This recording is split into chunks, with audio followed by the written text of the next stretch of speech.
What's going on, everyone? Assalamu alaikum.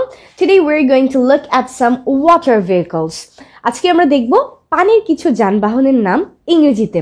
জাহাজ, ডুবোজাহাজ, বাষ্পীয় জাহাজ, খেয়া, ভেলা, জীবনতরী, নৌকা, লঞ্চ, বাইকের নৌকা এবং ডিঙি নৌকা। তো আমরা যদি ইন্ডিভিজুয়ালি এরকম নামগুলো শিখে নিতে পারি, আমরা কিন্তু আস্তে আস্তে আমাদের ভোকাবুলারিগুলোকেও এনরিচ করে ফেলতে পারি। চলুন দেরি না করে আমরা আমাদের লেসনে চলে যাই। প্রথমে আছে আমাদের জন্য জাহাজ, which is actually simple and I think we all know this. জাহাজকে আমরা বলে থাকি শিপ। জাহাজ, শিপ, জাহাজ, শিপ। এরপরে জাহাজ দিয়ে আমাদের আরও রয়েছে ডুবোজাহাজ। সো ডুবোজাহাজ কিন্তু অনেক কাজে লাগে, অনেক ধরনের কান্ট্রিতে অনেক স্মার্ট ডুবোজাহাজ কিন্তু আমরা দেখতে পাই। ডুবোজাহাজকে ইংরেজিতে কি বলা হয়? সাবমেরিন। ডুবোজাহাজ সাবমেরিন। সো ডুবোজাহাজ সাবমেরিন। তারপর আমাদের জন্য রয়েছে বাষ্পীয় জাহাজ। এটাও কিন্তু এক ধরনের জাহাজ। তো বাষ্পীয় জাহাজকে ইংরেজিতে বলা হয় স্টিমার। বাষ্প, স্টিম, বাষ্পীয় জাহাজ steamer. Steamer. Then we have খেয়া, ভেলা, জীবনতরী, নৌকা, লঞ্চ, বাইচের নৌকা, ডিঙি নৌকা। তো খেয়াকে কি বলা হয় বলুন তো? খেয়াকে বলা হয় ফেরি। খেয়া, ফেরি। FERRY, ফেরি। এদের মাঝে আপনি কোনটাতে চড়েছেন কমেন্ট সেকশনে কিন্তু আমাকে এটা জানাতে ভুলবেন না। এরপর আমাদের জন্য রয়েছে ভেলা। সো আমরা কিন্তু অনেক ধরনের ভেলা দেখতে পাই। বিভিন্ন কাঠ দিয়ে ভেলা বানানো হয়, অথবা ফোমের যে কোনো জিনিস দিয়ে, অনেকে বোতল দিয়ে ভেলা বানায়, আবার কলা গাছ দিয়েও কিন্তু ভেলা বানানো যায়। ভেলাকে ইংরেজিতে বলা হয় রাফট। RAFT, raft. তাহলে ভেলা মানে কি? রাফট। RAFT। তারপর আমাদের জন্য রয়েছে জীবনতরী। তো এই জীবনতরীকে বলা হয় লাইফ বোট। আমরা সবাই নিশ্চয়ই এটা জানি, তাই না? জীবনতরী, লাইফ বোট। Life boat. তারপর আছে নৌকা।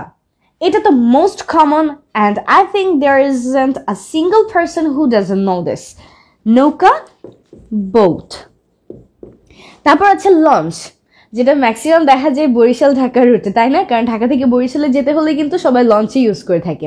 তো লঞ্চকে ইংরেজিতে আমরা লঞ্চই বলি, LAUNCH, লঞ্চ। তারপর আছে আমাদের জন্য বাইচের নৌকা। তো সাধারণত এই নৌকাগুলো অনেক চিকন হয়ে থাকে। বিদেশে আমরা দেখতে পাই নৌকাগুলো একজনই বাই, শুধু চিকন করে কতগুলো নৌকা থাকে আর একজনই বসে থাকে। আর এখানে আবার আমাদের দেশে বাইচের নৌকাগুলো অনেক বড় হয়, অনেকজন মিলে কিন্তু সেই নৌকাগুলো চালিয়ে থাকে। তো বাইচের নৌকাকে বলা হয় ইয়াট। ইয়াট এর প্রোনাউন্সিয়েশনটা যদিও ইয়াট, এর স্পেলিং কিন্তু মোটেও YOT এরকম না।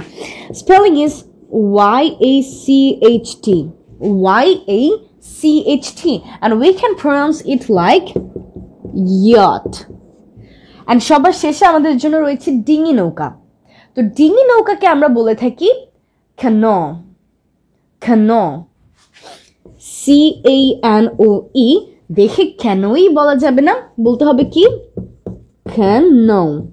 ওকে, সো এই হচ্ছে আমাদের 10টি ওয়াটার ভেহিকলস। তাহলে চলুন আমরা আরেকবার একটু রিভাইজ করি। জাহাজ, শিপ। ডুবোজাহাজ, সাবমেরিন।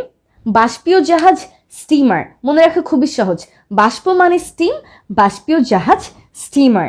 তারপর রয়েছে আমাদের জন্য খেয়া, ফেরি, ভেলা, রাফট, জীবনতরী, লাইফ বোট, আর শুধুমাত্র নৌকা মানে বোট আমরা সবাই জানি।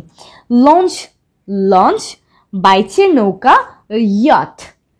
Yacht, YACHT, yacht, not yacht. তারপর আমাদের জন্য রয়েছে ডিঙি নৌকা, canoe, not canoe. Okay, canoe. That's it. So it's your turn to try to pronounce these words constantly so that you can be a master at this word. And I hope to see you all in another lesson. Till then, take care and Allah Hafiz. Don't forget to share this lesson with all your friends and family members so that they can also learn this amazing word. And I hope to see you all. So stay blessed and cheerio. Ciao.